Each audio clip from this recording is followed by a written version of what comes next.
Asylum আবেদনকারীরা প্রতি বছর ফি দেবেন এবং সম্ভবত $100 করে ফি দেওয়ার যে নতুন নিয়ম নিয়ে আলোচনা হচ্ছে এবং ইতোমধ্যে অনেকে দিয়েও ফেলেছে, এই ধরনের একটি প্রশ্ন আছে।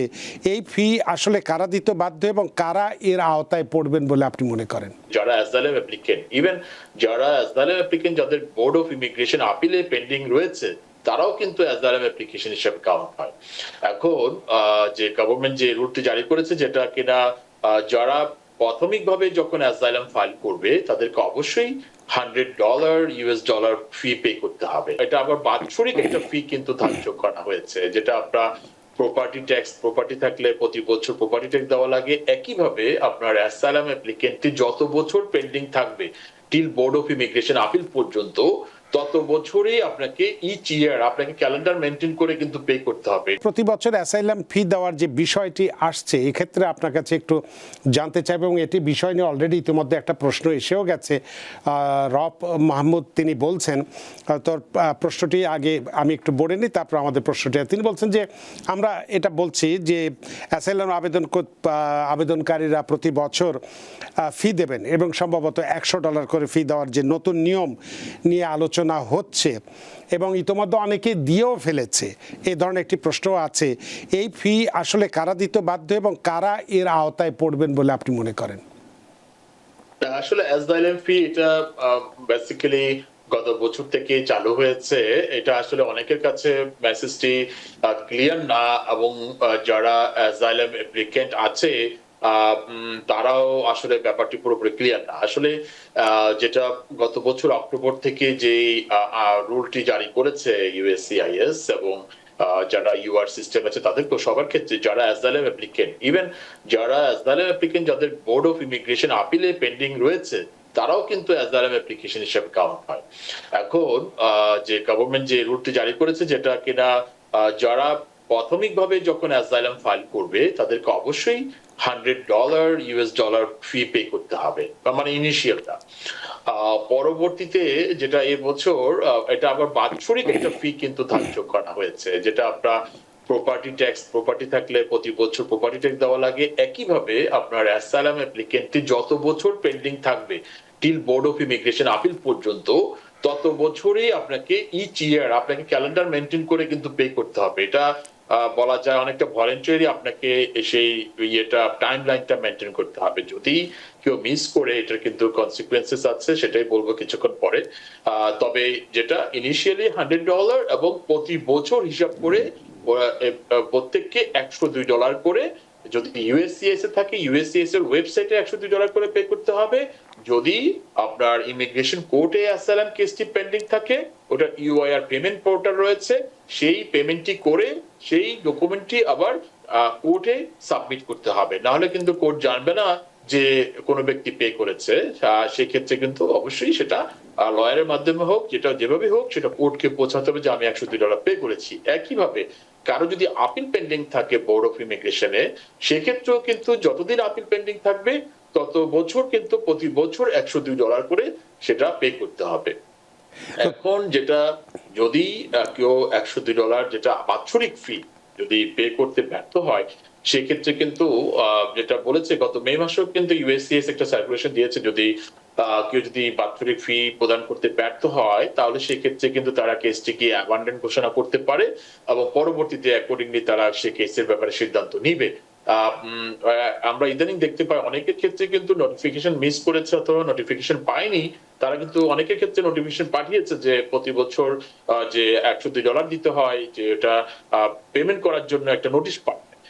অনেকের ক্ষেত্রে মিস করেছে অথবা পাঠায়নি। অনেক কেসে কিন্তু দেখা যায় যে ওটা পেমেন্ট করার যেই টাইমটা এক্সপায়ার হয়ে গেছে। তবে সেক্ষেত্রে অনেক ক্ষেত্রেই কেসে কিন্তু তারা ওয়েট করছে যে তারা পরবর্তীতে কিভাবে দেখে। সাধারণত এই ধরনের সিচুয়েশনে আমরা যেটা এক্সপেক্ট করতে পারি যে কেসটি তারা হয়তোবা ক্লোজ করতে পারে, করে অথবা ইমিগ্রেশন কোর্টে ট্রান্সফার করতে পারে, তখন আবার কেসটি আবার অ্যাক্টিভ করতে পারে। তো একইভাবে ইমিগ্রেশন কোর্টে যাদের কেসটি পেন্ডিং আছে, সেই ক্ষেত্রে কিন্তু যারা পেমেন্ট করতে ব্যর্থ হয়, সেক্ষেত্রে কিন্তু ইমিগ্রেশন জাজরা কিন্তু আলাদাভাবে অর্ডার ইস্যু করে যে অমুক তারিখের মধ্যে পেমেন্টটি করো। আবার একইভাবে বোর্ড অফ ইমিগ্রেশন আপিলে যারা কেসটি পেন্ডিং আছে সেখানেও কিন্তু জাজরা ইন্ট্রিম একটা অর্ডার পে করে যে 1 বছর হয়ে গেছে এখনো পেমেন্ট করা হয়নি, অমুক ডেডলাইনের মধ্যে পেটি করতে হয়। যদি ডেডলাইন মিস করে তাহলে কিন্তু কেসটি তার বাতিল হয়ে যাওয়ার সম্ভাবনা রয়েছে। তো তার মানে আপনি যেটা বলছেন যে এইটা কি অলরেডি কার্যকরী হয়েছে না এটা প্রস্তাবনা আছে? না, এটা কার্যকরী হয়েছে গত বছর থেকেই এটা আচ্ছা। কার্যকরী। তো তাহলে তার মানে আপনি যেটা বলছেন যে অ্যাসাইলাম অ্যাপ্লিক্যান্ট যাদের আবেদন বছরের পর বছর পেন্ডিং আছে তাদেরকে প্রতি বছরই আলাদা আলাদাভাবে এই ফিটা দিতে হবে, তাই না? হ্যাঁ, তো সেক্ষেত্রে ইন্টারেস্টিং, রাইট, হ্যাঁ। হ্যাঁ, তো সেক্ষেত্রে একই বিষয়টা নিয়ে মোহাম্মদ তিনি একটি প্রশ্ন করেছেন যে আমরা গত বছর $100 পেমেন্ট করেছি, এখন এই বছর এটা কি পেমেন্ট করা লাগবে কিনা, সে কারণেই এই প্রশ্নটি আপনাকে করেছিলাম যে এটা দিতে হবে কিনা। হ্যাঁ, এটা প্রতি বছর পে করতে হবে। এই বছর গত বছর $100 পে করেছে, $102, এবং এটা খুব ইন্টারেস্টিং যে গভর্নমেন্ট বলেছে যে গত বছর $100 পে করেছেন, এবছর ইনফ্লেশন যে ইকোনমির উপরে বেস করে আরো $2 যোগ করে দিয়েছে। আমরা নেক্সট ইয়ারে আরো কয় ডলার যোগ করে সেটা দেখার বিষয়, হয়তো এটা $104 হয়ে যেতে পারে। সো এভরি ইয়ার কিন্তু এটা ভেরি করবে যে যারা পে করছে। অনেক ধন্যবাদ রূপ মোহাম্মদ, আশা করি আপনি উত্তর পেয়েছেন। আপনি গত বছর $100 পেমেন্ট করেছেন, এই বছরও আপনাকে পেমেন্ট করতে হবে, এটাই নিয়ম, এটি কার্যকর হয়েছে। আপনার প্রশ্নের জন্য অনেক ধন্যবাদ। আর অনেকেই রবিন হোসেন, সাইফুল ইসলাম, আপনাদের প্রশ্ন আছে নেব, তবে 2-1টা প্রশ্ন আগে টেলিফোনে নিয়ে নেই। সুপ্রিয় দর্শক, কে আছেন টেলিফোনে? দয়া করে নাম পরিচয় দিয়ে আপনার প্রশ্নটি করুন। আসসালামু আলাইকুম, আমি নাফিজা লং আইল্যান্ড থেকে বলছি। জি। আমার বোন 2010-এ মে তার অ্যাপ্লাই করা হয়েছিল। তো কে অ্যাপ্লাইটা কে করেছিল? অ্যাপ্লাইটা কে? মানে F4 ক্যাটাগরিতে? আমার সিস্টার। জি জি জি জি। তো ওর অ্যাপ্রুভাল লেটার চলে আসছে, ডিএনএ টেস্টের পরে সবকিছু আসছে, কিন্তু এরপরে আর কোনো কাগজ টাগজ আমি পাই নাই। আর এখন দেখছি ওদের প্রায়োরিটি ডেট চলে আসছে। তো আমি লয়ার সাহেবের কাছে যেতে চাই, তো কিভাবে আমি ওনার সাথে যোগাযোগ করব? কিন্তু আমি লং আইল্যান্ডে থাকি, তো আমার জন্য একটু বেশ দূরে। তো ওনার সাথে কি আমি অনলাইনে যোগাযোগ করে আমি সব এই ব্যাপারে ডিসকাস করতে পারবো? অনেক ধন্যবাদ আপনার প্রশ্নের জন্য অ্যাটর্নি মাহফুজুর রহমান। আপনি বলা যেতে পারে যে আপনার সাথে তিনি কিভাবে যোগাযোগ করতে পারেন, বা হয়তো উনি আপনার নতুন ক্লায়েন্ট হতে যাচ্ছেন, আপনি কি পরামর্শ দেবেন? ধন্যবাদ। না কেন ওনার কেসটি দেখা যাচ্ছে যে মে মাস হলে যেটা জুন 2010 এখন প্রায়োরিটির মধ্যে আছে, অবশ্যই নোটিফিকেশন পাওয়ার কথা, যেটা কিনা ইউএসসি ন্যাশনাল ভিসা যোগাযোগ করলে ওরা এনবিসি নাম্বার এবং ইনভয়েস আইডি তারা ইস্যু করে দেবে। তো সেক্ষেত্রে অবশ্যই লয়াল হেল্প নিতে পারে। আমাদের অবশ্যই টিভিএনএ অ্যাড রান হয়, ওখান থেকে আমাদের ইনফরমেশন পাবে, উনি পেলে কল করলে আমার যে টিম আছে তারা হেল্প করবে এবং আমরা যা যা হেল্প লাগে আমরা করতে পারবো। তারপরে আমি অনুরোধ করবো আপনাকে আপনার অফিসের নম্বরটা যাতে একটু বলেন। যেটা অফিস নাম্বার 347-856-1736, এই নম্বরে কল করলে 347-856-1736। নাফিসা, নিশ্চয়ই আপনি শুনতে পেয়েছেন, আপনি অনলাইনে করতে পারবেন কিনা ওনার অফিস নম্বরে, অর্থাৎ 347-856-1736। এটি শুধু নাফিসার জন্য নয়, আমাদের অন্যান্য আরও যত দর্শক আছেন, হাজার হাজার দর্শক আমাদের, তাদেরও যদি কোনো প্রয়োজন পড়ে অ্যাটর্নি মাহফুজুর রহমানের এই অফিসের ফোন নম্বরে যোগাযোগ করে নিশ্চয়ই আপনারা যোগাযোগ করতে পারেন। এবং সেক্ষেত্রে যোগাযোগের ক্ষেত্রে যেহেতু ওনারা প্রফেশন, সেই প্রফেশন মোতাবেকই বা সেই নিয়ম মোতাবেক আপনাদের নিশ্চয়ই সেইভাবেই আপনাদেরকে মানসিক প্রস্তুতি নিয়েই কথা বলতে হবে। আপনার প্রশ্নের জন্য অনেক ধন্যবাদ। সুপ্রিয় দর্শক, কে আছেন টেলিফোনে? দয়া করে নাম পরিচয় দিয়ে আপনার প্রশ্নটি করুন। হ্যালো। জি। হ্যালো, আসসালামু আলাইকুম। ওয়া আসসালাম। আমার হলো আমার অ্যাসাইলাম সিকার। আপনি বোধহয় আপনি স্পিকারে দিয়ে কথা বলছেন মোবাইলে। স্পিকারটি দয়া করে বন্ধ করুন, বা কানে যদি হেডফোন থাকে সেটি খুলে ফেলুন, সামনে টেলিভিশন। জি জি, এবার বলুন। আমার আমি অক্টোবর আমার ফ্যামিলি আছে, বাট আমি ফ্যামিলি আসার পরে আমি 7 মাস পরে আমি অ্যাপ্লাই করছিলাম আমার ফ্যামিলি, মানে বাচ্চা এবং ওয়াইফের জন্য গ্রিন কার্ডে অ্যাপ্লাই করছিলাম। বা গত 2 মাস আগে ইউএসসি থেকে আমার পেপার আসছে আমার বাসার ঠিকানায় যে আমাকে ওরা ডিনাই করে দিচ্ছে আমার ফ্যামিলির বিষয়গুলো, মানে বিষয় বলতে মানে ওদের গ্রিন কার্ডে।